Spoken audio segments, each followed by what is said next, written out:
Howdy, folks. Happy Friday. Thank God it's Friday. Happy Canada Day for our Canadian viewers and friends. Just a warning, we will not have a show on Monday, obviously, for July 4th. Warning, yeah. Spoiler alert. Spoiler alert. Wednesday, Russ, Anthony, and I will be weaving our way through Central and Eastern New York, up through the Adirondacks, going to Montreal. I talked to Eck. He said he will be doing a show with Kevin, so they'll be covering for us. But we'll start with the pre-show. Go ahead, Russ. So I kind of want to create an app, or hope that somebody creates like a digital TV guide app so that we could figure out where sports is, because we have trouble just with the NHL now. Like I will fully admit there are nights where I'm like, wait, what channel is it on? And then, baseball's now become that way with. And then you get streaming. Right. Add that to the mix, which is a whole nother hot mess. Well, that's the other thing now. So now all of a sudden the Tour de France, which had always been on USA, is still on USA, but it's not streaming on USA. So now what they're doing is they're showing it live, but they're sort of cutting it up. It's like, it's a whole weird thing. But at the end of the day, it would be nice to just be able to look up where you could watch these things and how you could. And it's like, because everybody puts out a singular article for like all these singular events. And I wish it all got compiled somewhere. Well, okay. I do know that, say, for example, NHL.com, when you look on their app, they do have like where it's being broadcast. So if you look Toronto, Tampa, it'll say whatever network, Fox, Florida or whatever, or TNT or ESPN or whatever. So it'll give the broadcast network that it's on. So an MLB, but MLB, this is the thing that sucks. I've been used to this now. Friday night Yankee games are the ones that are on either Amazon Prime or Apple TV. So it's gotten to a point now where I don't even look on Friday nights. I know that it's going to be on some alternate network, so I'm just listening to John Sterling, getting the names wrong and telling me the home run. I knew you were complaining about it. Well, I'm sorry. The guy's got a monitor about the size of Nebraska in front of him, and he can't tell if the goddamn ball's over out of the park. Well, then, come on. Don't listen to him. I have to. I got no other choice. There's a choice. You can watch another baseball team. Right. No, I want to watch one that wins. Remember 2009, Anthony? No, just kidding. Yep. I remember 2009. I do. I remember.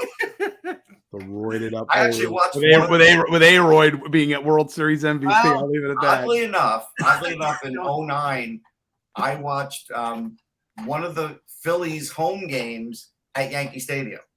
And you're probably thinking, how is that, or why is that? That's because Yankee Stadium was still new and they opened it up so people can kind of go in there and get some food, check the place out. So I did that. Okay. Why was it that the Phillies were a home game? Why what? What did you say that they were? I'm sorry, I missed. Maybe the Phillies were at home. Oh, we were on the road, but I was at Yankee Stadium. Oh, that makes sense. Okay, gotcha. They just said, hey, it's free if you want to kind of roam around Yankee Stadium. And I was like, okay. So, because I hadn't been to a game at Yankee Stadium, so I thought I'd go in there, and I went with a friend who had like a TV crew with them, and we just kind of checked out all the sites and stuff. The only game I've ever been to Yankee Stadiums with you, Russ, and it was a hockey game. Well, that's a true thing for me. I mean, I haven't been to a baseball game there, because after walking around there and then watching the winter, the stadium series, I don't like Yankee Stadium, so I really didn't have it. I don't want to. Thankfully, I went to my first Yankee game in 2007, and it was the game that Aroyd, as you call him, Anthony, and that's accurate, hit his 500th home run. And I'm the worst photographer in the world, and I actually took a good photo of him swinging with the ball crossing the plate. I'll never repeat that photo again, but I went to the old Yankee Stadium and really loved the ambiance. It was dirty, it was old, but it was still whatever. The new Yankee Stadium is just really antiseptic, really cold, big concrete. The field is beautiful, but it was beautiful. Yes. Yeah, but it's just that, yeah, and now it's a few years older now, so it's a little older, but it doesn't have any ambiance. It's really just Because big. Ruth didn't play there. You're just like the exact reverse experience of mine. You know, like you got the rat-infested confines of Veteran Stadium, Right. going into a basic palace now. And No, but you know what the difference is, TVP. Anthony? Like the house that Ruth built is this park across the street where he used to play, and Ruth never played at this Yankee Stadium, and that kind of means something.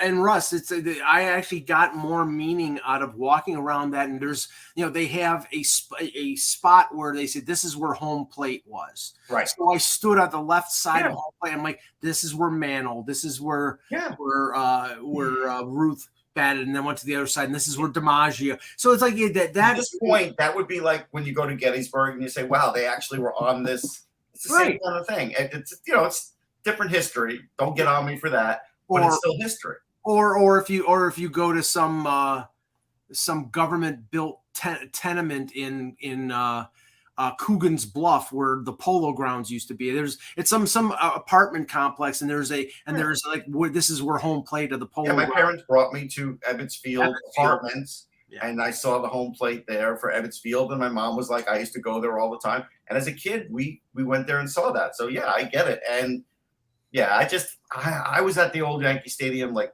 before the renovation and after. It was great.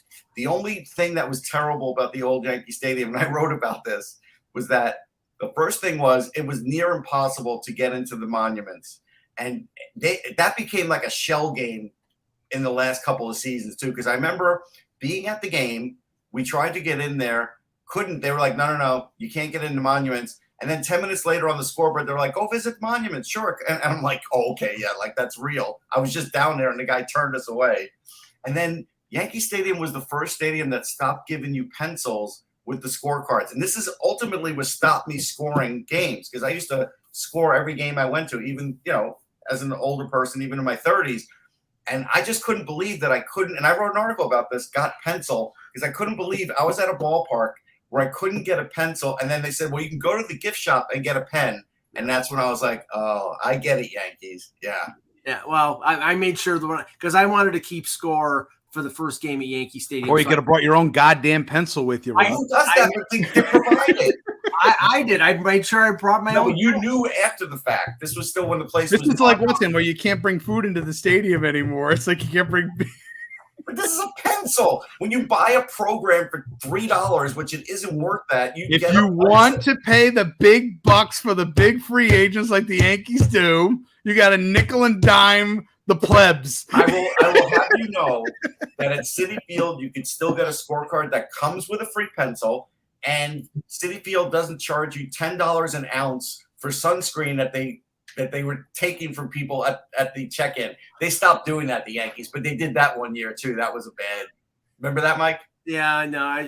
That was bad. The one time I was in the bleachers and it was 100 degrees and they were afraid. You were a bleacher creature that day.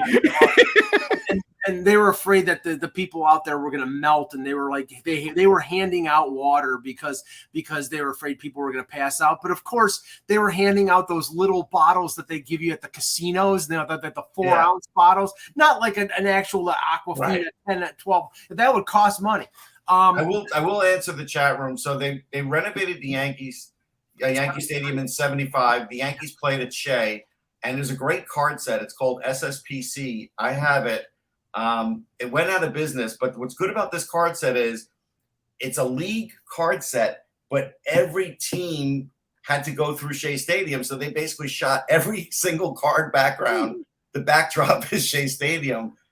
So it's kind of interesting, but they also didn't have any real like logo or advertising. So these are like really old school cards, but they're fun. Now, I'll just say, like, sometimes the upgrades like Yankee Stadium are not all they're cracked up to be, but I will say, I was at Maple Leaf Gardens, and obviously I've been, since I cover the Leafs, I've been at Scotiabank Arena, or before that, Air Canada Center was called Air Canada Center. Yeah, I was at it when it was ACC. I haven't been there since.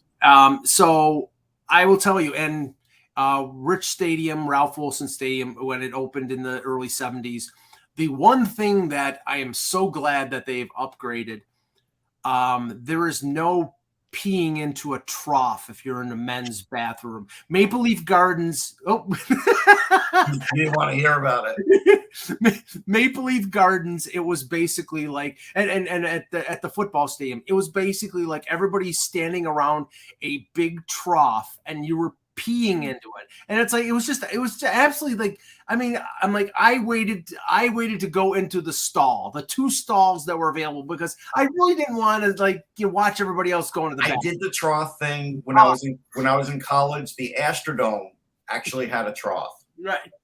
Okay. And so I for all the guys walking in with cowboy boots, you're gonna pee in the trough. And that's what I did. I wasn't going to be the one Northerner to complain. Let's put it that way. Hello, Hockey World. Today is Friday, July 1st, 2022. And Anthony Mangione and Russ Cohen not complaining about something just doesn't happen very often, people. This is back in 1985, so I'm Russ Cohen from Sportsology. And I'm Michael Lagello, and this is the Hockey Buzzcast here on HockeyBuzz.com. And like I said, today's July 1st, and no, it is not free agent frenzy. That'll be on July 13th. So tune in 12 days. But we do have lots of news. We will start on the coaching front, where there's a lot of things moving. Kevin Allen is not here today because he is at the press conference in Detroit, where Derek Lalonde has been named the head coach of the Detroit Red Wings. Worst kept secret in the world. Worst. Like we all knew this ever since Kevin said, 2 months ago.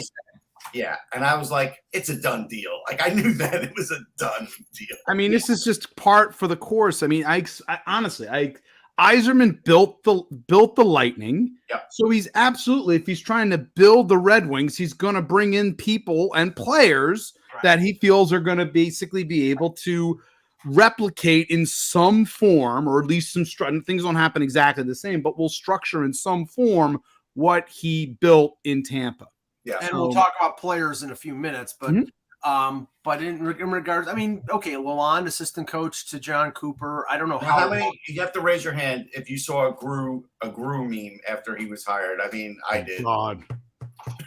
I didn't. But you didn't see it. Oh, all I want to know is whether or not they're going to have like I don't know. They're going to do like a Minion theme night. Yeah. now you know what's going to happen. All the players are going to be dressed up on Halloween like Minions. It'll be nice. It'll be a great opportunity. Hopefully he takes it in good. He takes it in good job. But yeah, I mean, this is okay. This is a slow build in Detroit, so they really need somebody who's a good teacher. And from all reports, Lalonde is. So I mean, we know based on what Kevin has told us, they don't expect to make the playoffs next year. And they're not, they're going to bring in Edvinsson. They're going to bring in some of their young players. They're going to, get them experience. They're going to add where they see opportunities to add, and we'll talk about that in a minute. But I mean, Russ, this is a good hire because I don't think if they were to hire Tortorella, if they were to hire Trotz, then it's like, oh, we got to make the playoffs this year. And I don't think that's on the agenda right now. Look, I think Yzerman's managing expectations because this year's team was in it for a while. Next year's team will be in it longer. And we'll see what old Steve does at the trading deadline if they're in it this time. Because I have a feeling he'll act differently this year than he did last year. And there's always timelines, Russ, in terms of – and I think – Detroit may have accelerated things a little bit last year because they, Raymond, Morris Cedar, those guys come in, but they also are now going to have to deal with their own, as you said, expectations. And, teams now know who they are and they're going to game plan based off of that. Well, one thing I looked at Detroit, the only player that they have under contract, like on the NHL roster past next season, is Robbie Fabry. Everybody else is under contract for one more year, and then they're RFA, UFA, or one more year after that, and that's it. So, it's smart. It's smart in the sense that I think Yzerman bet on himself and his scouting staff that, hey, if we really are going to be getting some of these great players in the draft, we're going to have to figure out how to pay them down the road. Right. And as the cap goes up, he might just be able to keep most of his guys simply where now some teams can't because there's enough leeway here where it's going to work out. But Anthony, if the cap probably will be in 24, 25, you know. Uh-oh. Mike froze? Mike? Guys? You froze, Mike. Can you hear me? Now we can. Yeah, you froze for a good 20 seconds. That's a good old, StreamYard. No, it might be StreamYard. It could be Spectrum. But no, he will not only have money to re-sign his own free agents, or his own players. He'll have the money to go out in free agency as well because their slate is virtually clean. And I would also add to the mix, those veteran players are acutely aware that the Red Wings are on the rise, and if they want to be a part of that, you're going to get I think in this case you get obviously max effort from a lot of those players because they know their next contract is on the line and they can be a part of something that could be part of the next great era of Detroit Red Wing hockey. Yeah, I think the first long-term deal that he'll sign will be a goalie. I think that's where he's going to. Now, Kosa, because even though we all expect Kosa to be there in like 2 years, I can still see him signing a 3-year goalie. And then when Kosa's ready to take over, he takes over. That's what I still think they're going to do. Maybe extends Nedeljkovic. I mean, he's only got he could do that contract. Now the other coaching hire, and I haven't heard if it's official, but a lot of people, Kevin Weeks, Elliot Friedman, Pierre LeBrun, all were reporting that Jim Montgomery is the guy in Boston. Not a surprise. He was in the mix, and we heard some David Quinn's chatter the last couple of days. But Montgomery has been in the mix for most of the jobs, Russ. So this is not a outside the box hire. No, and it's good. It's good for him to get back in it. I think he's really talented. I think he was doing a great job in Dallas, obviously. So this could be very good. Although I think this is a tougher gig than when he took over Dallas because you've got like half prospects, half older players, and you also have to balance the goaltending because, again, they spent a lot of money, and Olmark's not the guy. Swayman's the guy. So he's got some things to work out there. Yeah, he did a good job in St. Louis under Craig Berube as an assistant, Anthony. And year one, and honestly, year one in Dallas too, he was excellent. And it's just he got in his own. Unfortunately, got into his own way. Otherwise, he still would. It was still in many cases he was involved in a team that found its way to a Stanley Cup final, even though he was no longer the coach. And Rick Bowness basically had to pick up the pieces after him. So, no, I think Montgomery, but I always felt that way. Montgomery was going to either end up in one of a couple places. Boston scene was definitely one. Yeah. Philly, I always kept in mind. He was in my top 4 or 5. I would say probably top 3, somewhere in the 3 to 5 range on the potential candidates. Especially with his history with the organization and everything else. Yeah. He's got a background, but I think it's a good spot. And I think Fluto Shinzawa probably said it best is like, I think they're looking for a guy, what he kind of brings to the table amongst players is, he's a lot different than Bruce Cassidy is. Yes. And they need someone who feels like is a little more of a player advocate in this case. Yeah, I mean, Bruce Cassidy's personality, not to say it was bad, but at a certain point, most coaches, they wear players thin because they're the same person, and they push. Only the ones that are the absolute. I mean, how many years was Cassidy with the team? I mean, obviously going all the way back into his AHL days with Providence as well. I mean, I remember covering him when he was still Providence's head coach. It was at least 2017. I think it was only 2017 or. Yeah, it was 2017 because he was the coach for both times that Boston beat Toronto in the first round. So right, exactly. And so he goes back and he was the assistant coach, I believe, prior to that, right? And Providence head coach. And as I said, Providence head coach. Yeah. So but he had a terrible run in Washington. That was the thing. Yes. Cassidy in Washington was bad. Well, it was only 1 year, right? I'm almost sure. It was pretty. He was 1 year and more. And I'm sure you'll love this, Russ. His main assistant was Randy Carlisle. Just a kid that continues. Just He's got no shot for a job, but Mike's going to keep bringing up his name somehow.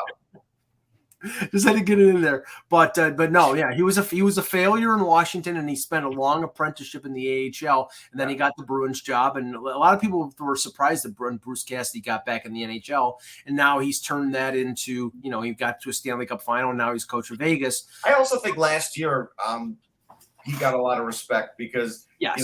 The team there were a lot of things going on with that team with Rask and everything else, and he balanced it all out. Now, the interesting things regarding the Bruins, there was a report yesterday regarding David Krejci. I guess he has a summer home in South Carolina, and there's some chatter that when free agency comes around. Now, I don't know if there's any.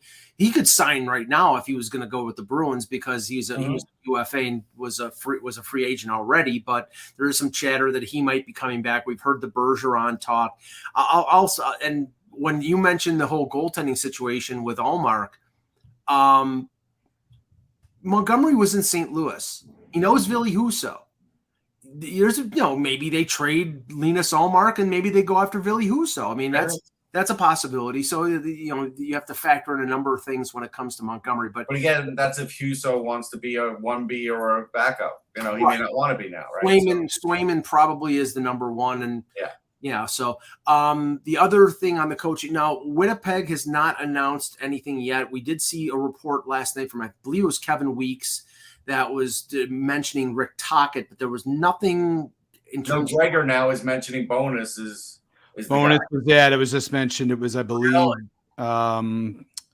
it Dreger who put it in? Yeah, I think it was Dreger. Maybe had an hour ago. Well, Bonus was not. It seemed like Bonus was not ready to quit it was just basically it was his time in Dallas. Yeah, and I have a lot of respect for him. I think he really is a player's guy, which may help Winnipeg keep Scheifele and some of those other things in check. He is a good coach. Yeah, I don't think he's your best X's and O's guy, but he is like your coaching from experience, the gut, and then again the fact feel that for the room. Yeah, feel for the room. Feel, I think, is more than, again, when it comes to Rick Bonus, I think they won a lot of games after he smashed the stick on the bench. That's all I'm going to say. Yeah, no, but it's okay. I mean, the task in front of Kevin Cheveldayoff, if he was going to have to tear that team down or, reorder that team, was going to be too much, because if you're trading Scheifele, if you're trading Wheeler, if you're the trading Nate Schmidt or Hollabaugh, Pierre-Luc Dubois, he's gone too. Pierre-Luc Dubois. Now it's like, okay, Bonus, he can sort of organize things. He can get people. He can simmer it down, I think. Right. So maybe all the rumors of them making these big deals, maybe the Dubois, okay, Pierre-Luc Dubois, 2 years, if you want to walk in free agency, that's your right, but you're not going to force a trade now. You're going to sign here, or otherwise you're going to sit. So now the other coaching. Now we have another vacancy because Bob Buchner has been let go.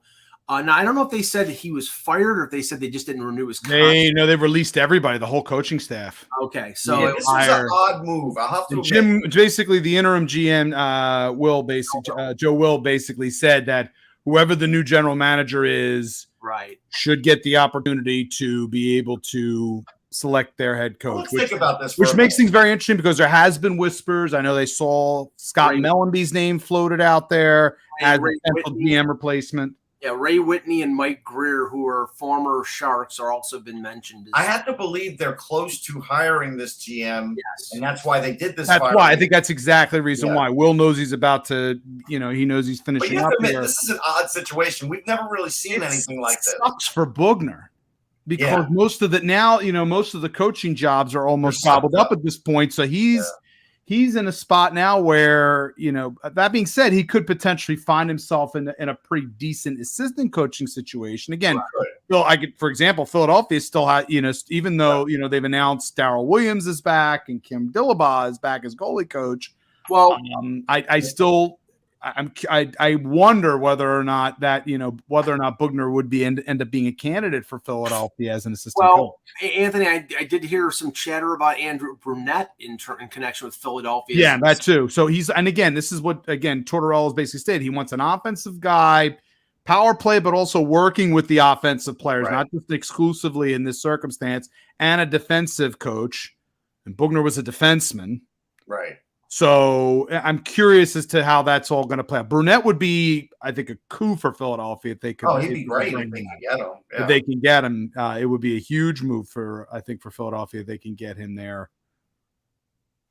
Okay, so in the wake of the Stanley Cup finally ending earlier in the week, and there was the celebration in Colorado where a lot of the Avalanche players were not feeling any pain. Let's just say. Yeah. I want to know about Curtis McDermott. He might. I hope he's okay because he fell back really hard. And it looked like a chair was behind him. It was a soft chair, but still. Wait, what's wrong? What's wrong here? It's like Nick Aubé-Cabell, the chief denter in charge, who's tanking Pink Whitney's like he's got no liver. Yeah. and Gabriel Landeskog, what is that? I love Denver. There's something that. Listen, I'm going to tell you that this is what I'm going to tell you. Whenever I see these things happen, I always remember my mother-in-law. My mother-in-law and father, my dad and my brother, my dad especially was feeling very good. My brother was feeling real good during my wedding. And my mother-in-law, wonderful woman she is, she looked at them, smiled and said, "Gentlemen, it's okay. You're appropriately drunk." So I can never get, it is what it is. These guys are, it's their livers, it's their brain cells. Well, let's just say I think they're more reserved than what Alex Ovechkin did a few years ago in Washington, where he was at Nationals Park and he was up there with the cup, like at the he was at Nationals Park. He was at like a I want to say like some water fountain in the middle of Washington, having people just come over. He's like, "Hey, come on over, see the cup." This is why the Stanley Cup is the greatest trophy of all time, because the Stanley Cup goes to the people. The people find it, and the players want the people to see it, and that's what's great about it. Like, again, all I remember is when the Colts won their first one, they had theirs at a supermarket. Like, they were like, you could come see, the Lombardi Trophy at a supermarket. Oh, that's great. Yeah, great. Trust me, there was a few dive bars in Philadelphia when the Eagles won the Super Bowl. Yeah, because it's Philly and they would do a better job, but they can't match the Stanley Cup. Like, you just can't do it. No Lombardi Trophy at the because you can't eat out of it and you can't drink out of it. That's part of it. No, all you can do is rub it against your head if you got an itch. Right. No Lombardi Trophy at the Anchor Bar. Okay, but on the other side, there's no trophies in Buffalo anyhow. Yeah, thank you. On the other Bandits won a few.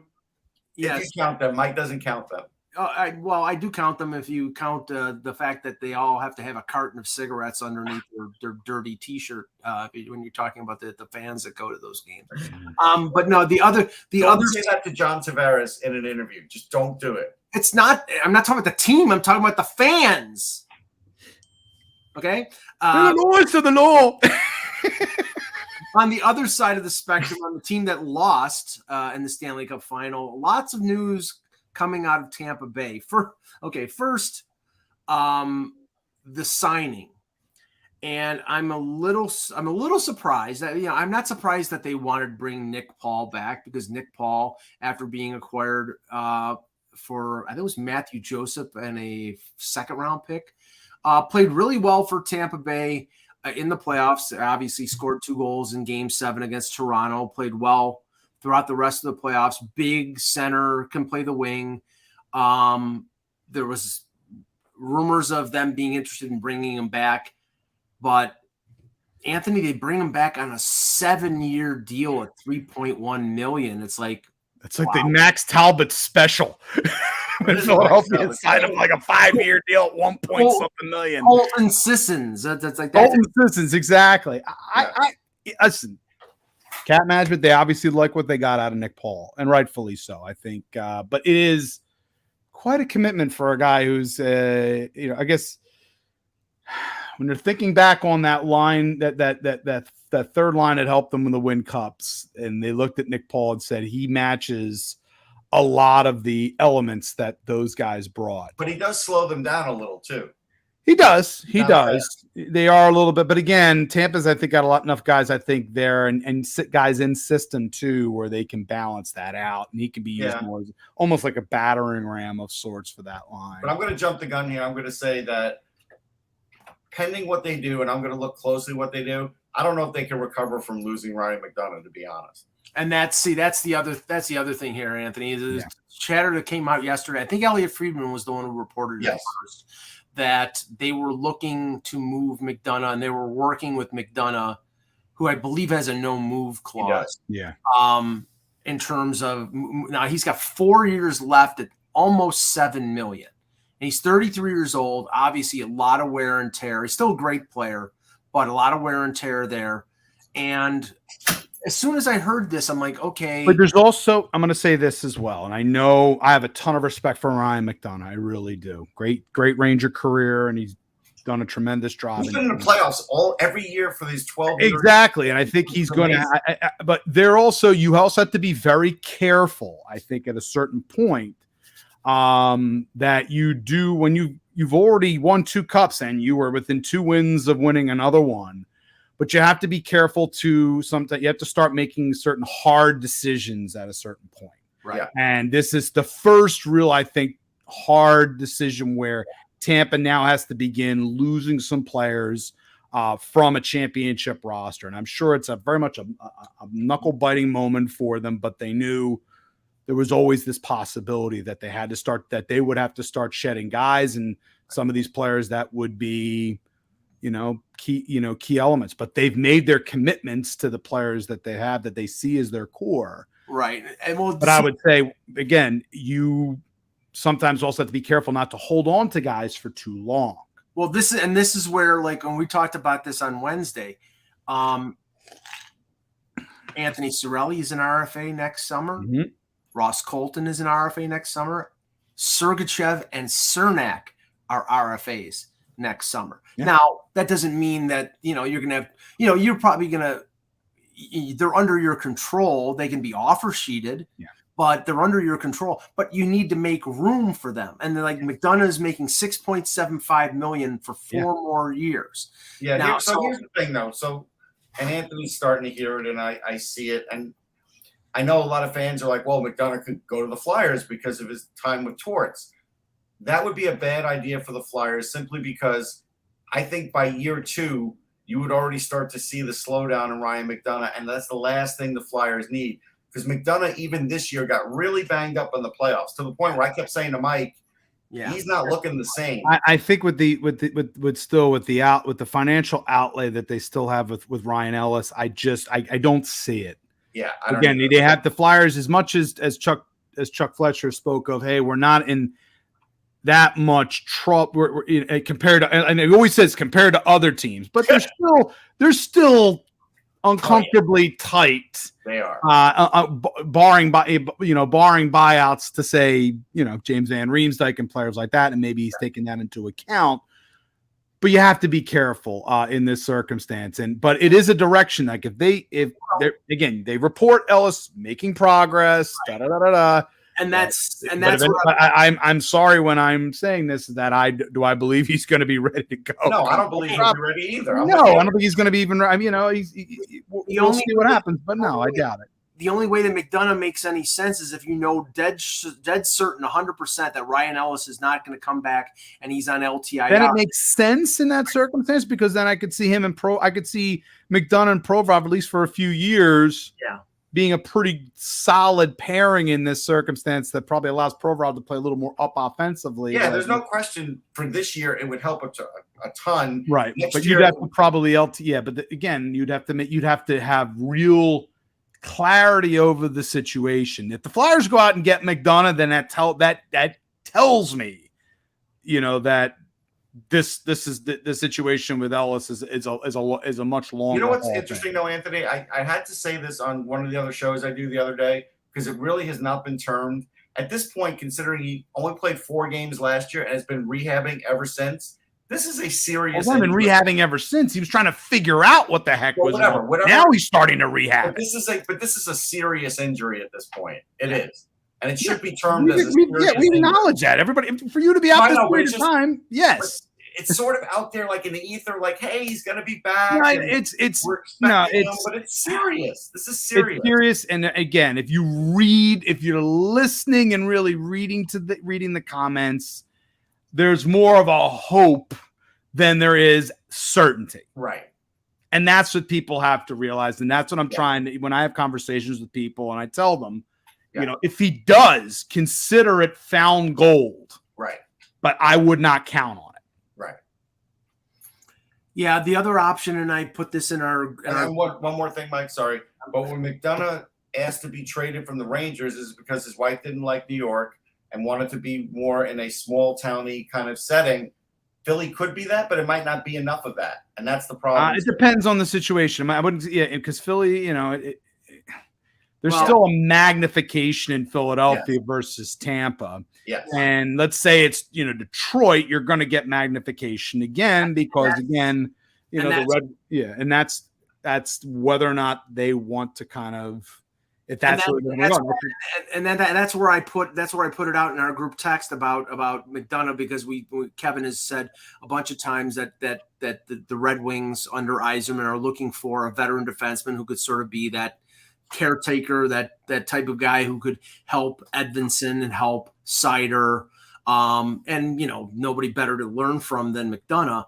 And they've got the cap space and they've got the draft choices and the draft capital. And I think right now it's a point where Tampa Bay is just looking for cap relief here. Yes. So they probably could get him for relatively. But I'm just saying, I don't think it will be easy to move McDonough because it's going to be a limited list, a really limited list. No, it's the 4 years that's the problem. If he had 2 years, I think there'd be a bunch of people signing up. 4 years is but again, he still may not want to go to a lot of these teams. That's the other. Right. In the end, he doesn't have. Here's the funny thing: in the end, he doesn't have to go anywhere. Yeah, in the end, he holds the hammer, and that's why But that's why. But maybe Tampa Bay seems to luck out in the sense that they find a way. Tyler Johnson ends up going to Chicago. Yeah, it always seems to happen. Never to be heard of again, really. Well, I mean, he had the Jack Eichel surgery, and now his career. We all expected, it was a strange. How about this? Could you think of two teams last offseason in that had made more movement on their roster than Chicago and Philadelphia?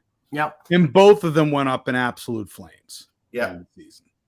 I always think about that, and that because everybody gets very excited about the additions that teams make in the offseason. You have to get all those parts to coalesce. You have to hope everything works perfectly and works out right. Mm-hmm. And it always seems like when you see a team go through, not to, I don't want to take away from the excitement of silly season for people, but you have to have other things in place. You do. I mean, the perfect example is like Philly doesn't even have a player like Patrick Kane.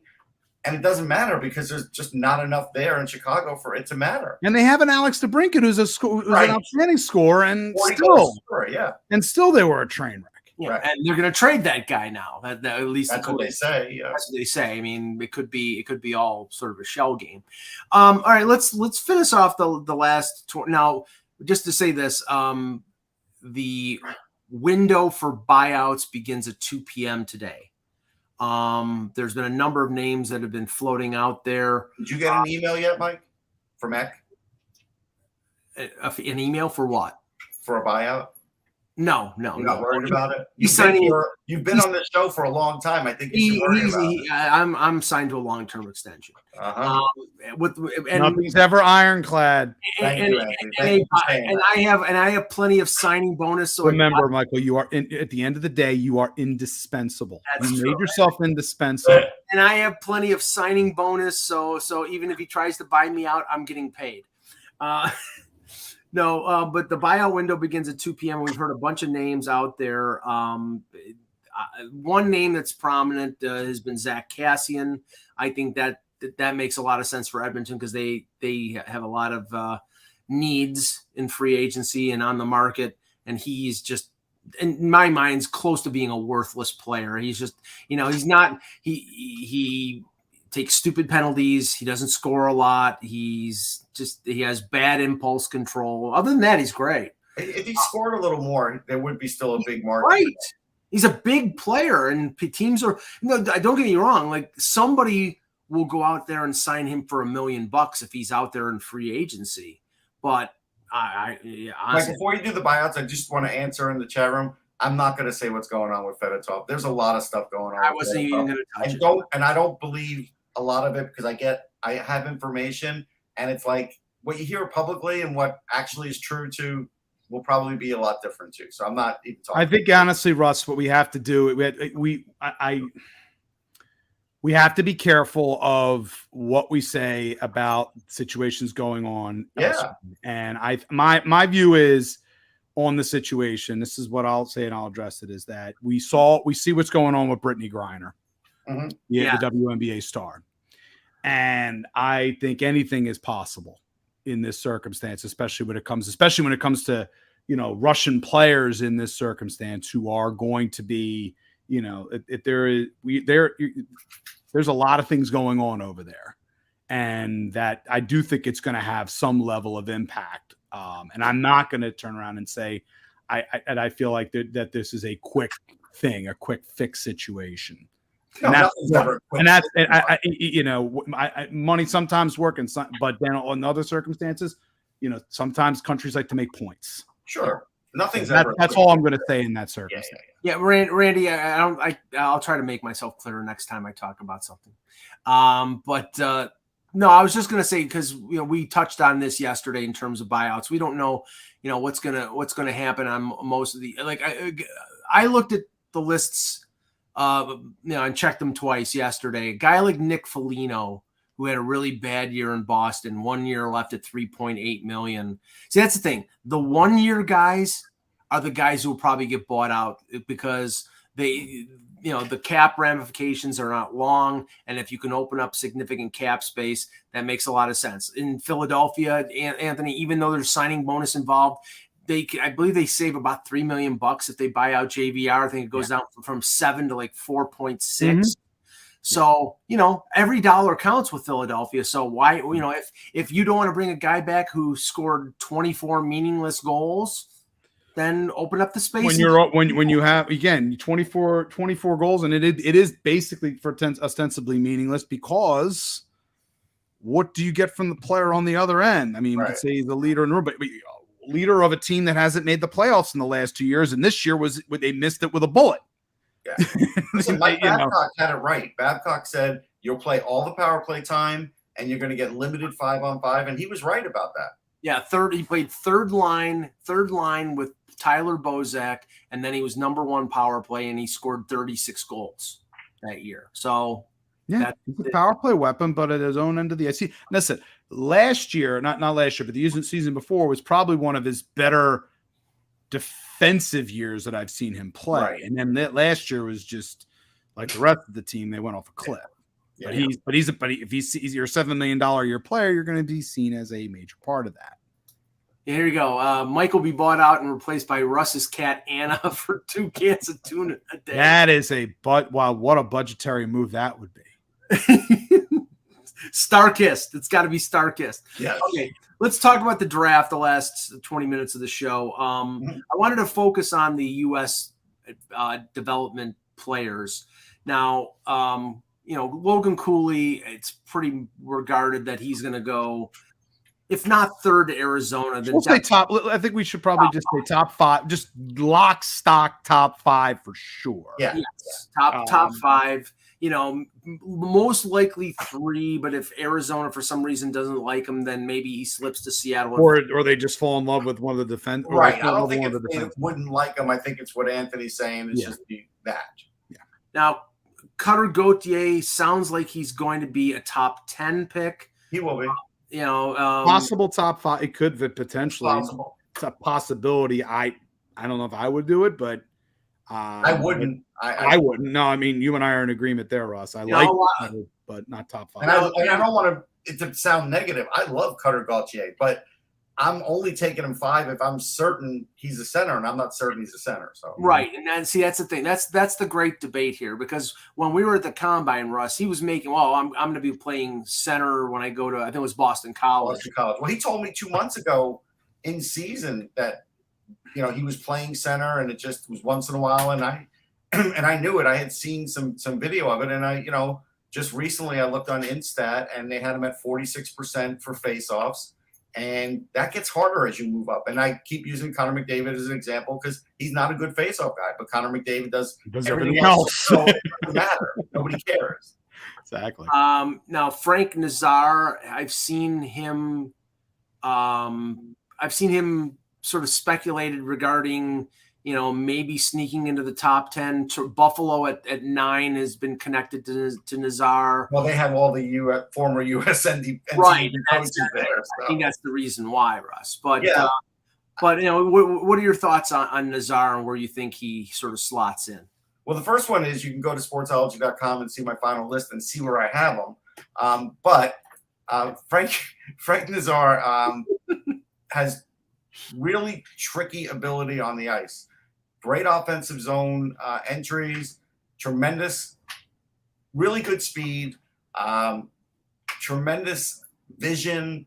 He's a guy that is super creative, but the question is, will he be able to punch it in at the NHL level? Like that's a fair thing to say. Now, he does create a lot of havoc on the ice and opens things up for his teammates, and I really like that about him.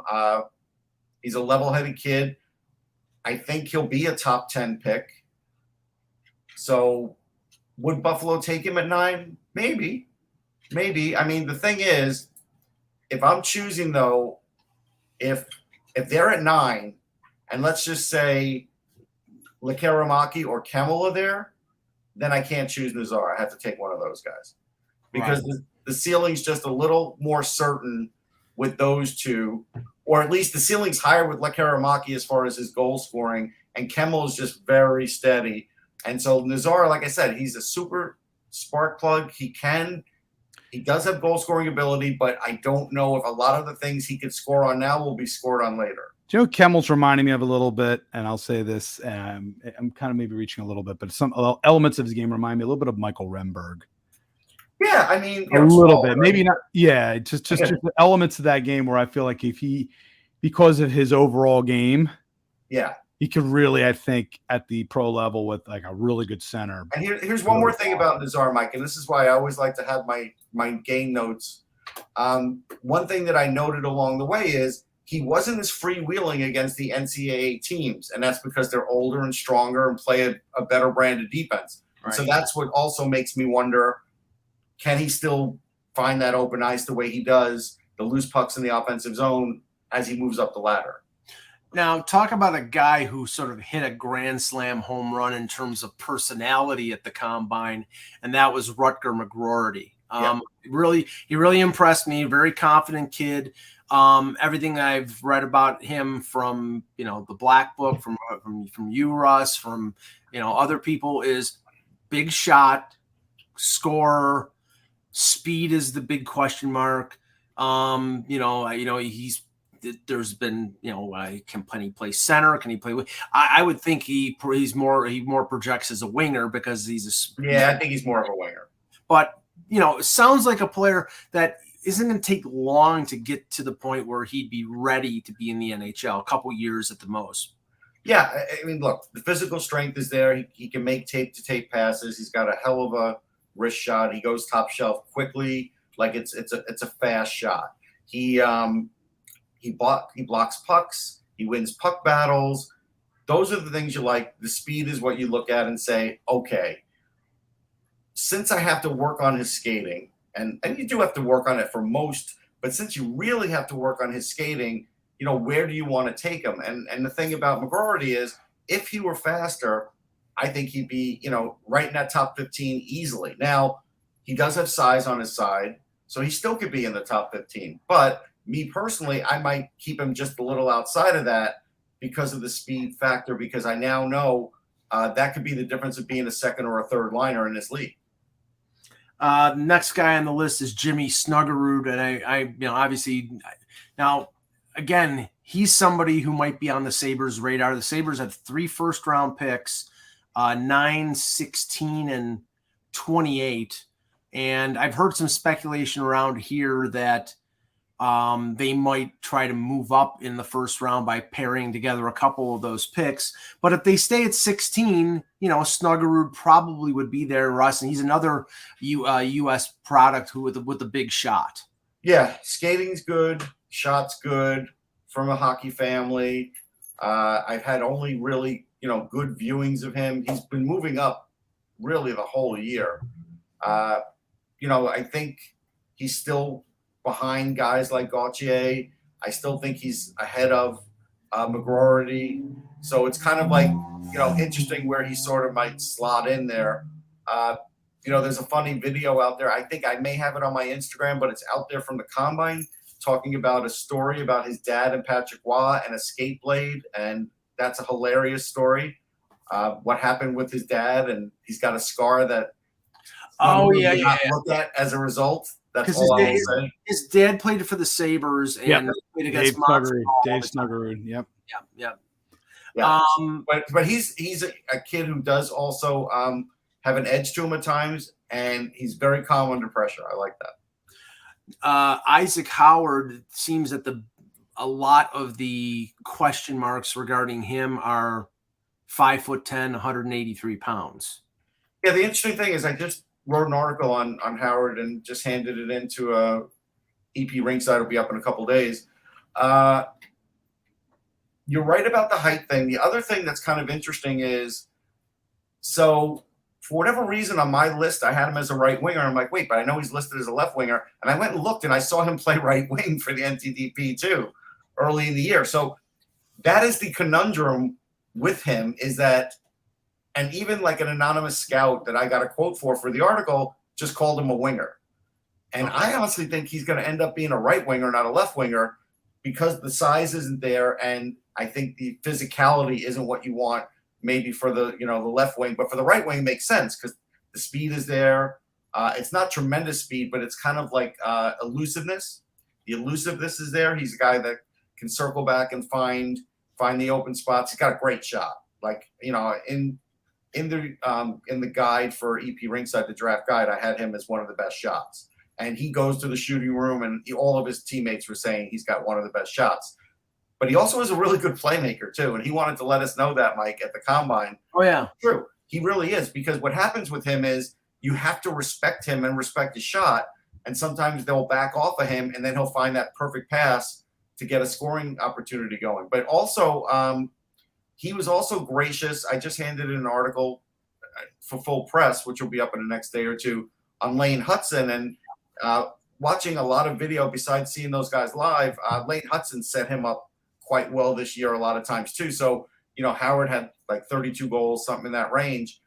And a lot of that had to do with Hudson too, with what he could do offensively. Now I'm going to pop this up here because Silent Knight here says, I see Owen Pickering at 25 for the Leafs pick.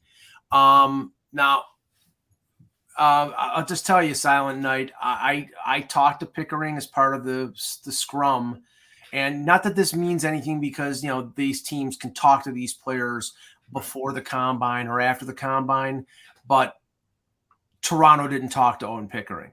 Toronto also didn't talk to Ryan Chesley, who is the next guy in terms of the U.S. national. Now, he's sort of ranked at the bottom third of the first round, Russ, but right-hand shot, good size, has, probably has the package that would equate to a second pairing defenseman. Well, it depends what you look at. So as far as Pickering, and looking at my notes on him, he makes really good plays in the defensive zone. He's lanky. He's like 6'4", in the 180 or something. I think you heard it best from Brad Allen when he was on Off the Post Radio. He describes him as being a Travis Sanheim type. Yes, right. He definitely has that. And even Pickering himself models his game after Travis Sanheim. He does. The only thing he does better than what Sanheim did early on is the way he could lean on guys and use the reach to get the puck away. Sanheim has learned that over time, but he didn't have that in his arsenal at the beginning. You and I both know that. Yeah. And Pickering's got some offense too, but it's not tremendous offense. Now, Chesley's an interesting one because Chesley, when he was with the U17s, ran the power play. But then Lane Hudson came along, so then Chesley didn't run the power play. Lane Hudson did. And, Chesley said, hey, Lane's great. He's better than me offensively. I get it. But I still can run a power play. And he can. And I think there's some found gold there because you might not get Chesley to run your power play, but if you get Chesley, he could be on your second power play. And he could end up getting more points. Again, don't look at his point total for this year because he was playing a role. He was playing a role as a shutdown guy, and he played it great. And the fact that he's an elite skater and also can defend really well with some physicality too, not a tremendous amount, but a good, enough. That's a guy who could sneak into the top 15 because I think somebody's going to look at him and say, yeah, there's more offense there. And I'm not saying, 55 point a year offense. No, I'm not saying that at all. But I'm saying he could be one of those 30, 35 point guys and play spectacular defense. He does remind me a little bit of Ryan McDonough, but I'm not going to call him Ryan McDonough because Ryan McDonough wasn't Ryan McDonough when he was. You said it. No, because I'm just saying remember, Montreal got rid of Ryan McDonough because they didn't feel like he was tough. I heard Russ Cohen on the Buzzcast. Hey, he's Ryan McDonough. Yeah. But if you remember, Montreal got rid of him because he wasn't tough enough. That was one of the reasons they gave up on him. So Chesley is really smart and very good all around and really can slot in a lot of different spots in defensive lineup. That's the big thing for him. Yeah, so we're like I said, we're looking forward to the draft next week. You want me to talk about Hudson? Yeah, please go ahead. So Lane Hudson, I just handed an article for Full Press, and I went through all of the different aspects because he is 5'8". He was 148 pounds not that long ago. Now he's about 159.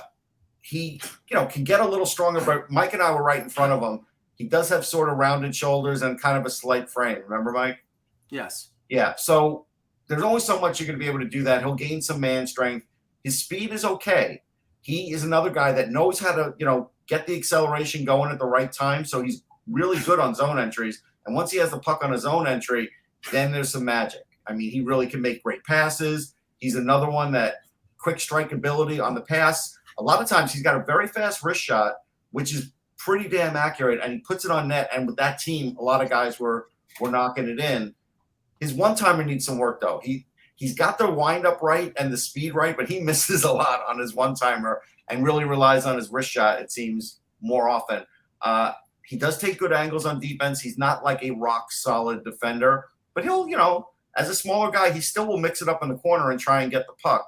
The one thing he does really well is he draws penalties because he's a guy that when he has the puck on his stick, if he makes a couple of different moves and he's looking for a pass, a lot of times he gets dragged down.